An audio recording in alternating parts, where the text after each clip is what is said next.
the Lakers' path. Lord, without Avery, Bradley, and Rondo, they're guard short. It's going to be Blazers, Rockets, potentially OKC, the Clippers. I said, Chris, it's almost a hot take to say the Lakers would get to the finals. I just don't. I think paths matter, schedules matter. It's just too hard of a path to me. So you don't see them getting to the conference finals? That's where I have them bottoming out because the Clippers are a better team. But I have them getting to the conference finals. Look, let's assume they meet Portland. By the way, I'm hoping to see Portland and Phoenix in the play-in. Devin Booker against Damian Lillard, the two best guys in the bubble thus far. Oh, I would love it. Okay, but let's say it's Portland. Portland is cute. Dame Lillard is phenomenal. But they'll go 6. Maybe they push it to 7, but they will not beat the Lakers. And then, Colin, remember, look, this Russell Westbrook injury, we don't know yet how long it's going to keep him out. I don't think he would be out in the second round, but if he can't play most of the first round, or if he's hampered badly in the first round, OKC could beat Houston. Oh, yeah. They beat them twice out of 3 times this year. They've got the perimeter, Dennis Schroeder, who was my pick for 6th man of the year. You got Chris Paul, obviously, and Shai Gilgeous-Alexander, who's had a great season. They can match up with the small ball, and then they've got an advantage with Steven Adams as a big man over Houston. So don't be surprised if the Lakers somehow met OKC, which would be easy for them in the second round. Houston would give them problems, but I don't think they beat the Lakers. So, Colin, I think the Clippers have a tougher road. Dallas is very good. They've been the best offensive teams analytically that we've seen historically ever. But I think they'll take the Clippers 5. I don't think they have enough yet for the Clippers. And then Denver. Denver is a tough team. Kids. And so, they got depth galore.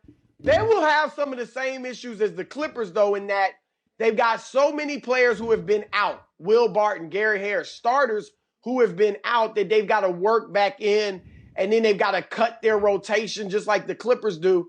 So, look, while I say that Dallas and Denver are very good teams, and I think that's a tougher road to hoe than what the Lakers have, I firmly expect Lakers, Clippers in the Western Conference Finals. What's wrong with Milwaukee? Are they an automatic to the Eastern Conference Finals or the NBA Finals?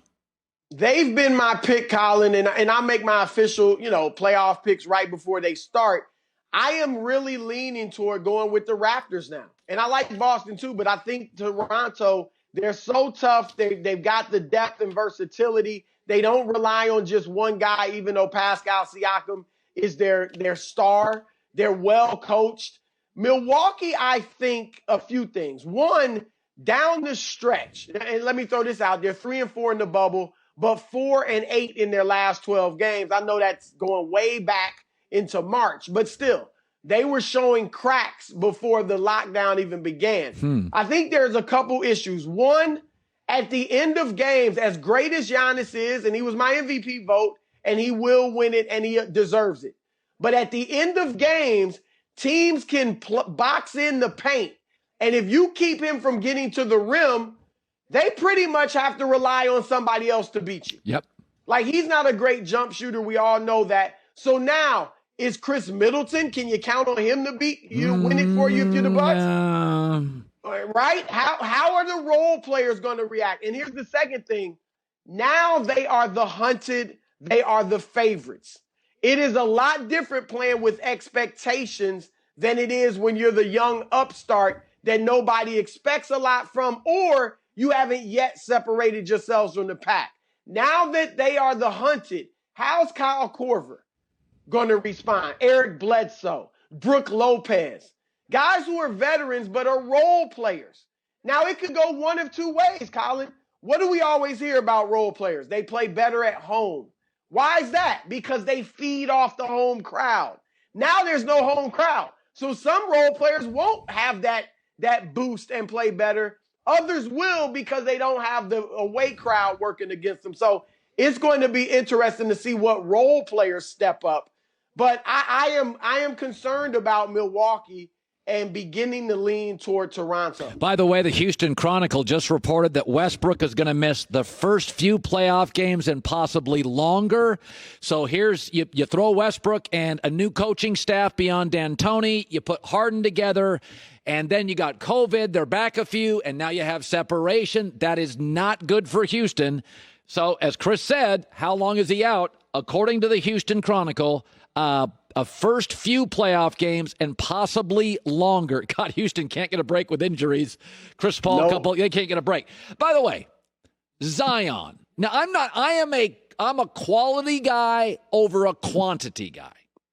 And if you told me Zion's going to give me 53 games a year, 57 a year, I'd be like, I get 65 from Kawhi. Shaq only gave me 65 a lot of years. Zion to you, first season over. How do you view it? Colin, I am concerned. I am madly concerned about Zion Williamson because for you to be off for 4 months and then come back and you can't make it through a week of practices, and I know it was just cramps, but still, you couldn't make it through. And then you can't play 8 seeding games, and the 5 that you do play, you're on minutes restriction, and there's no injury. It's just he's out of shape, basically. He's overweight, if it will. I think that somebody in the New Orleans organization has got to have the guts to sit down with Zion and say, look, we got a lot of work to do. You can be tremendous. We see that. You score a point a minute. You're doing it at a rate nobody but Wilt Chamberlain's done, basically.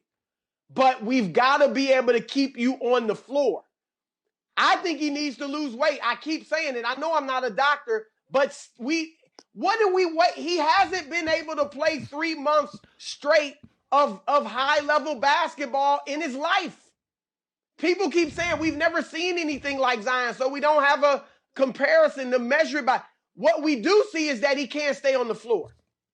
Yeah. He cannot stay on the floor. That's fair. And I mean, come on. I'm scared. He's 20 years old and he's load managing. Yeah. So I think this is a huge offseason for him. I think he does need to drop 25 pounds. I think Charles Barkley's the best comp. And Barkley said it. He said, Moses Malone told me I was fat and lazy. Now, can Lonzo Ball say that to Zion? Can Brandon Ingram? I don't think so. Can David Griffin, though? Can Alvin Gentry? Somebody's got to say it. Well, those HR departments are busy if you're just telling people they're fat and lazy. That's a heck of a workplace. Okay.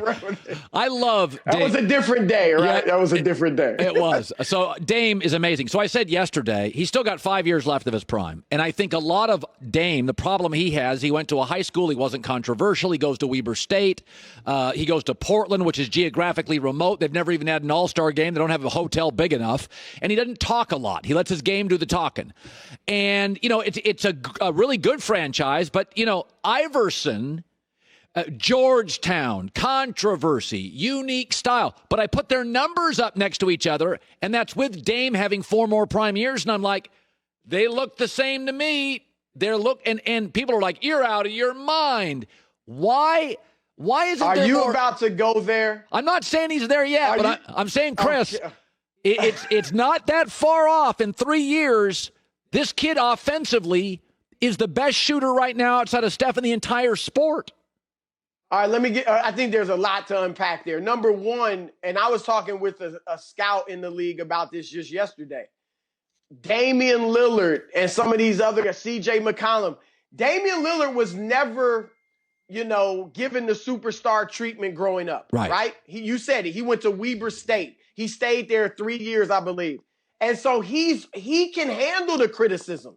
When a coach tells him do this, he doesn't have that ego where he can't hear, the criticism or can't be coached. A lot of this generation's players who grew up as AAU superstars, who went to, as you said, the huge schools, they can't take the criticism. I had a scout tell me he sat down with players and they said, what do I need to work on? And he said, well, you need to lose some weight. And they've cut him off. They won't talk with him. You don't have to worry about things like that with guys like Dame Lillard who didn't get that superstar treatment. So that's one thing I love about him. Now, as far as Allen Iverson, you really want to say he's better. Slow down. I'm saying in 3 years, I'm looking at those numbers. Dame's got 3 to 4 great years of prime shooting left. Dame is great. There's no doubt about it. Let's see if he continues. But remember, Allen Iverson won what? An MVP. He's MVP. He led the league in scoring several years. He's the best pound-for-pound scorer, inch for inch we've ever seen. There's no doubt about that. And he got a team to the finals. They lost in 5 games. He did have a great coach in Larry Brown, but they were the one team that got a game from the Lakers that year. Nobody else even beat them, including Tim Duncan's Spurs. So I will not go there just yet. But here's the other thing. Dame now has reached that level, Colin, where now we're looking at, okay, are you going to win? Even if you don't win a championship, will you get close? Every year you need to be close. And so I think he's reaching that superstar level, but slow down on. And are you saying he's the best 6-footish player ever? Iverson and then Dame? Let me guess. Isaiah Thomas. There's a guy named Isaiah Thomas. I like Isaiah Thomas. I don't think he shot like this, and I liked him. I liked him a lot. Well, nobody at that time shot like this, but Isaiah's the only person alive that can say, I beat Jordan, Bird, and Magic in their prime. They all had top 50 teammates. Isaiah didn't have one top 50 teammate. No, I get it. I like Isaiah. You're trying to marginalize me that I don't like Isaiah Thomas. I love Isaiah Thomas. All right. He's the best small player ever. All right. If you don't count Steph as a small guy. Yeah, I don't. All right. Good seeing you, buddy. All right, my man. Hi, everybody. Thanks for watching. Subscribe here to get the latest from the show. Also, be sure to check out more of the best clips from The Herd or go watch a few segments from other shows on FS1.